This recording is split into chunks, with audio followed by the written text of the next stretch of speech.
40 animals. Well, reptiles specifically. I used to have 40 animals. I've owned more than 40 animals in my lifetime. The most animals I owned at one time was 40, and that was about 2 years ago now. However, about 15 of them were the exact same species. We weren't a very diversified household at that point. Now, I currently have 22 animals. Now, that number was 23 a couple of videos ago, but I've since rehomed one of my animals. So now it's down to 22. That number will be increasing during the process of us building this lovely little reptile zoo here. This lovely desk is getting all messy. Gotta look professional here. And some twat's drawn Sharpie on the friggin' mat. So why am I telling you I used to have 40 animals? And why am I telling you that I used to have 23 and now it's 22? What has that got to do with the video concept? That's a really great question, and this is going to be one hell of a segue. I used to keep animals in the past that I no longer keep. This video is going to be me outlining the animals that I used to have but no longer have. So now we're crystal clear as to what the purpose of this video is. Let's dive on into this. Let's dive on into this. The animals I used to own, no longer own, the reasons why I got rid of them, whether I have intentions of getting them in the future, all of that lovely stuff. And we're going to be doing all of that lovely stuff at our lovely desk here. Now, I've put together a list of 5 because I've owned quite a few animals in the past I no longer have, and I didn't want the list to be too big. So I thought 5 was a nice number. Really no other reason for me choosing 5 outside of that. And number 5 is an animal I plan on getting again very soon. That's probably going to be maybe the next animal that we get on the channel, or the second or third to next animal we get on the channel, because it depends on whether I go down the route of getting more breeders or getting more exhibit animals, we should call it. I'm hoping it's exhibit animals. I'm not really big into the breeding game, so you're going to have to stick around to the end of the video to see what that option is. Now that is a retention plug if I've ever saw one. Now you have no choice. You must stay watching this video with me until the end to find out what that animal is. Or I guess you could just skip to the end, determine what that animal is, and then leave the video. That would be cruel though. I gotta stop giving you guys ideas. Let's start the list. Now these are all reptiles, by the way. The first reptile I ever owned, and the first animal that we're going to be talking about here, number 1 of our 5, is a veiled or veiled chameleon. It was a female, and I named her Google for obvious reasons. Now I know what you guys are thinking. A veiled chameleon, or just a chameleon in general, that's a terrible first reptile to have. Terrible, terrible. And yeah, I'm gonna make it worse. I was about 9 when I got her. And I completely agree with you, by the way. That's a terrible idea to give a 9-year-old a chameleon. It was a disaster waiting to happen. I know that now. I didn't then. I was a 9-year-old and wanted a chameleon. Now, during the time at which I owned Google, I was living in Spain. Now, that's a long story and probably best left for another day. Now, looking back on it now, there were a few mistakes that were made with her care. Nothing that caused her to become ill or anything or live an imperfect life. It's a miracle that I lived in Spain at the time, so the environment helped immensely, because it meant that I really only had to worry about feeding her and providing her with humidity. Everything else was kind of taken care of. If I was to mirror the care I gave her in Spain over here in Canada, it would not be a happy ending. And who doesn't love happy endings, right? Now, the problem with chameleons is they don't live very long. I think Google lived for about 4 or 5 years, but you basically get them as babies. They grow to adults pretty quick, or at least Google did. I think she was an adult within 9 months, or adult size within 9 months anyway. The females don't get very big, so not very long at all. And that's probably the biggest downside to owning them. Well, that and they are grumpy buggers. Now, Google was okay with handling. Well, when I say okay, I mean she absolutely detested it. She'd puff up, she'd hiss, she'd do all the work. She'd turn brown, black, grey, whatever colour, to just tell you to f*** off. Whenever you tried to take her out of her enclosure, she'd puff up, hiss, and if that didn't work, she'd bite you. Now, it's a chameleon bite, so it's not really gonna do anything to you. More like love taps, right? Like little love taps. I mean, even when I was a 9-year-old cowardly child, her little bites didn't bother me then, so I would consider a bite from a female veiled chameleon anyway as negligible. Never pierced the skin, don't really have any jaw pressure. I'm assuming it's because of that tongue they shoot out. I'm not really the right YouTuber to be telling you that stuff. Now, I don't have any photos of her because I didn't have a cell phone because I was a child. So the pictures that you're seeing are just stock images. Now, Google was a female, which means that she only really had 2 colors. She was green when she was happy, or like a blackish brown color, which was her way of telling you to f*** off. Now, I know I'm making this sound very negative, but I'm just telling you what Google was like. Personally, I really like veiled chameleons, or veiled chameleons, however you want to say it. There's a reason why I got one in the first place. That was the first reptile that kind of got me into the groove of wanting them. Now, I do want to get another veiled chameleon. I'll probably get a male this time because they're bigger and they live longer, I believe. I'd have to check to make sure. But I'm not really situated to be doing anything like that now. Chameleons take a lot of care. They're very specific with their care. Don't really have the means of doing that today, but in the future, definitely want to get a male chameleon. That will be on the docket in the future. Or maybe I'd even get another kind of chameleon, like a panther chameleon or something. Something that's a little bit nicer, because if all veiled chameleons are the same as Google, then resting bitch face is what I'm in for. So on a more positive note, next on the list, a bearded dragon, or more specifically, 3 bearded dragons. I've had 3 bearded dragons over my lifetime of keeping animals. Now, I also have no photos of these guys, so what you're going to be seeing is just stock footage. So Spike, Leo, and Lulu. Those were the names of the 3 bearded dragons. I didn't own them at the same time. Spike I owned when I was in Spain, and then Leo and Lulu I owned in Canada. Spike I gave away when I left Spain, and he was probably pushing a year old when I gave him away. He was a legend. I want to get a dog in the future, and I will be getting a male and calling it Spike in memory of him. The second bearded dragon that I had was Leo. Now, Leo was quite an expensive morph. Couldn't tell you what morph it is, and couldn't care less what the morph was anyway. He wasn't as spiky, so I know that means it's a leatherback, but he was like a hypo, blah, blah, blah. No real idea, don't really care. I think there was even leopard in the tag. But Leo went back to the breeder I got him from after a while, because that breeder constantly was pestering me to get him back because his males died, so he wanted to use Leo to keep the line going, to keep those genetics going. So in the end, I gave Leo back. But at least Leo got some action, right? And then the third bearded dragon was Lulu. Now, I know you're not supposed to have a favorite, just like all parents, right? All parents say they don't have a favorite child, but yes, they do. Hands down, the parents always have a favorite. I'm neither of my parents' favorite, but Lulu is probably one of my favorite animals I've ever owned. I owned her for the longest out of any animal I've ever had.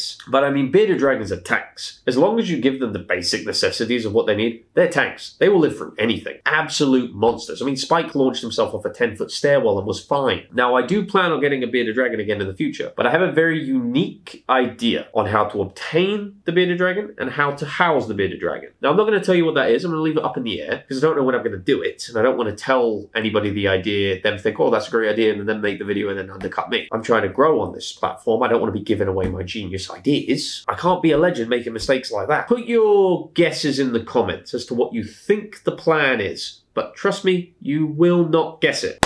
Right, so the next animal, animal number 3, a 3-toed box turtle. Didn't want to say it too quickly because I thought saying 3 and 3 together would, make things a little bit complicated, but then doing this bit of dialogue's probably made it even worse. I named him Picasso for obvious reasons, and I do actually have photos of Picasso. Now, Picasso brought a new definition to food drive. That little guy was hungry. Like, you could put food in front of him that was about 4 times his size. Now, I'm not saying a prey item that was 4 times his size. I mean, if you took Picasso and then you took 4 times the volume of food that was him, he'd eat it. I don't know where he'd put it, but it would be gone. Like, when I got him, he was tiny, like the size of my thumb, like a quarter diameter. Tiny, tiny little guy. Now, there was one problem with owning a box turtle. He spent 99% of his time hiding. Now, yes, that was because he was a baby, but pretty much this is the system. This was the daily routine. I'd put his food in his enclosure. He'd come out of his hiding spot, which was always different. It was never the same.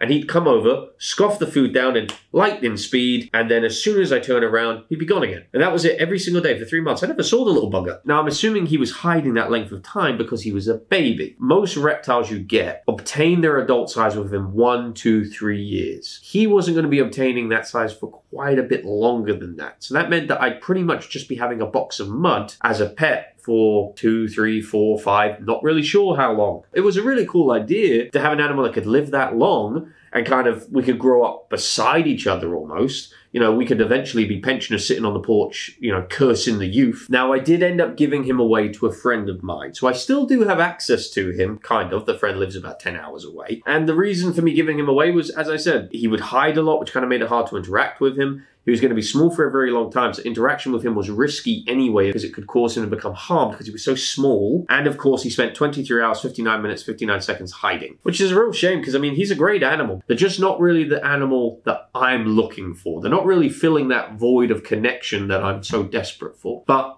I'm sure he's loving his time with his new owner with his head and body buried in the sand for 23 hours, 59 minutes of the day, at least.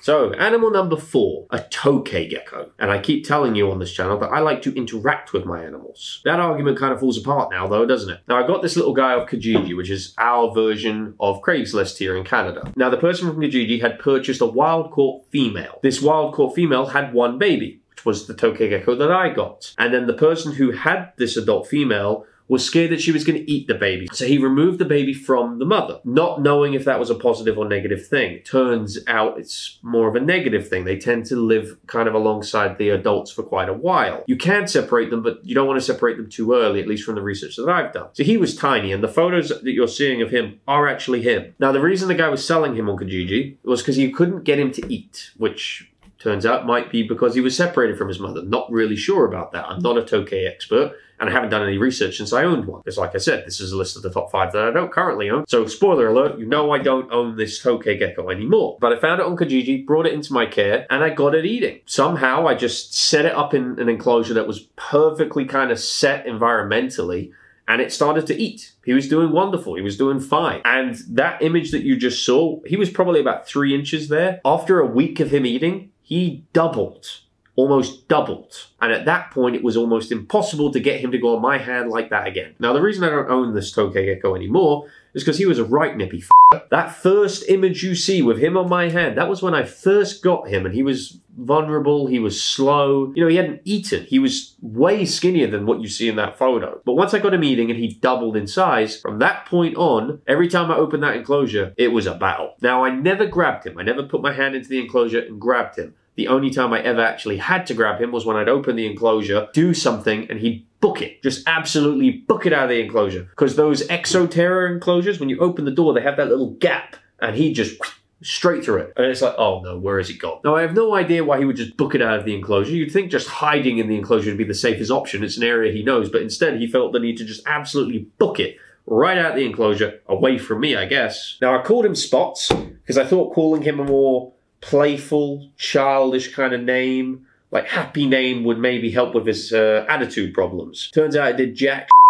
Or maybe that's why he was so mean. He was mad because I named him Spots. He wanted to be called something tough. You know what? That's it. He was mad at me because I called him Spots. I caused all of this. I knew I was at fault. But I just remember sitting in my living room with him latched onto some part of my flash. I can't remember what part, and to be honest, I don't even know if I still have that piece of flash anymore. But just sitting there thinking, like, is this it? Is this my reality? Sitting here with a lizard biting me with a pretty fair amount of jaw pressure for like a 4-inch lizard, just latched onto me, shaking his head, trying to kill me, I assume. Now, we did do couples therapy, but it didn't really help because he didn't talk that much because he was latched onto me at the time. Now, all jokes aside, I really like Tokay Geckos. That's the reason why I got it, right? If it was something that I was completely uninterested in, I wouldn't have tried it. Now, I came to a realization after a while that Spots was probably never going to be tameable. Now, I might be wrong, but I'm pretty confident in saying that I wasn't going to be able to tame him. So let me give you an example of what I mean. I have 3 Texas rat snakes, right? Casper, Latte, Salty. You haven't met any of them yet, so I don't even know why I'm bothering telling you the names. Casper and Latte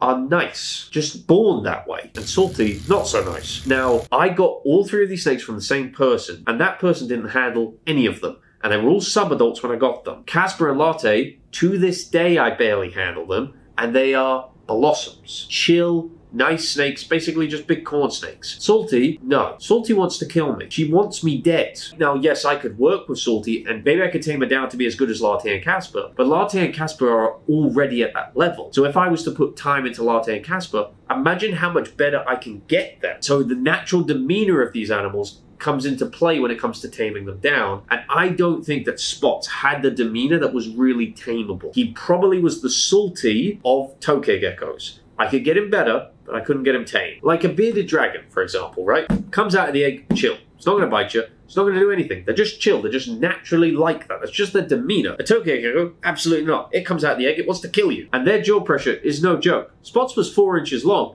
and if he got you in the right spot, like a knuckle or something, his jaw pressure was powerful enough to make you bleed. And that's coming from a guy with experience. Like, Tokay Geckos are no joke. Make sure if you plan on getting one that you understand that, right? They're not a bearded dragon. They're never going to be a bearded dragon. They're very capable, they're very agile, they're very athletic, and they fucking hurt when they bite. Now, all jokes aside, I don't hate Tokay Geckos. In fact, I actually really like them, and I plan on getting another one of those as well. I want to build a big enclosure, kind of like Gizmos, but I'll make it bioactive. And I want to have it set up in a way to where there are hides in the enclosure that the Tokay can escape to, that I can close or I can lock, then take out of the enclosure and do whatever maintenance I need to do. So I do plan on getting another Tokay Gecko, but I do not plan on interacting with it in any way, shape, or form. The way I see it, Tokay Geckos are a see, don't touch animal. They're a decorative animal. They're not an interacting animal. That's a bearded dragon, not a Tokay Gecko. They have their place and I really like them and I do want to get another one. And I think that would be a really cool thing to do, to build a real big bioactive enclosure for a Tokay Gecko and build it in a way, like I said, where we have removable hides, makes it just a little bit easier. But Tokay Geckos, no joke, I love them, but man, they're a pain in the ass. I don't really enjoy losing flesh, and I've lost plenty at this point. Right, the last animal on this list, animal number 5. And as I said at the beginning of this video, I do plan on getting another one of these very soon. And if you're here currently, that means my retention tactic worked.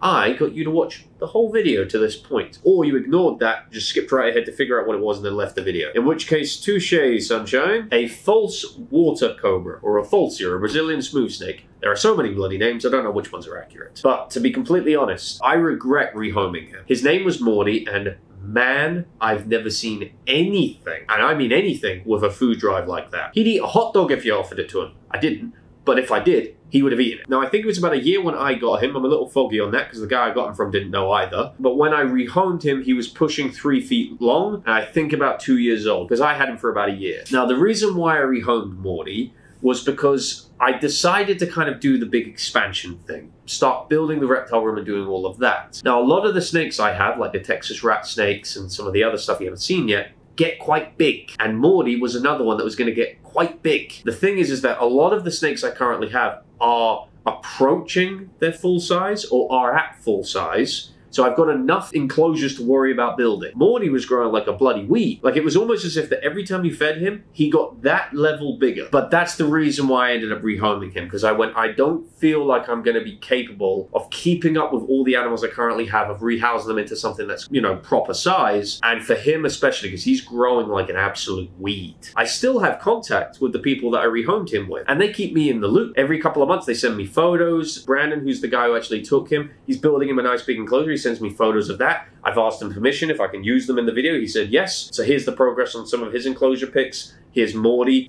Well, they changed his name to Bandit, so I'm going to respect that. I'm going to call him Bandit from now on. But Bandit's doing fantastic. The enclosure's looking fantastic. So I'm super grateful, super happy that I was able to rehome Bandit to a family that was going to give him the proper care and put the proper time and financial investment into giving him everything he needed. So Brandon, his kids and his wife, they're doing a great job with Bandit. I regret selling him, yes, but I don't regret selling him to them. They're doing a far better job than I could currently do. Now, I'm looking forward to seeing that finished product, Brandon, if you're watching this. If all of you guys are, let me know, and maybe I'll put it in a future video. So you can kind of see what Bandit's enclosure looks like, and we can kind of keep an update on Bandit. I mean, the biggest concern we have as animal keepers is if we do rehome an animal, is making sure that that person gives the animal proper care. So, for example, all of the animals that I rehome, I tend to try and keep in contact with the person I rehome them with. The 3-toed box turtle, the Tokay Gecko, and the false water cobra, I still have contact with all the people that own those animals. So if anything was to happen, or if they wanted to rehome them, I could take them back realistically, right? Now, at the beginning of this video, I told you I plan on getting another falsie. I didn't say falsie, I said the 5th animal. You know, it's a retention tactic. But regardless, now you know what it is. Falsie. I'm going to call them falsie. But I do plan on getting another falsie soon. They're not super easy to obtain here in Canada. But what I think I want to do is get a female, and then maybe down the line, if Brandon's willing to, breed Bandit and the female together. And I do want to make these animals more available because they are a fantastic pet snake, but they're not really available here in Canada. Now, that might be for good reason. I don't know. I have done no research up to this point, but that's not happening anytime soon anyway. But they are definitely a snake that needs to be more popular.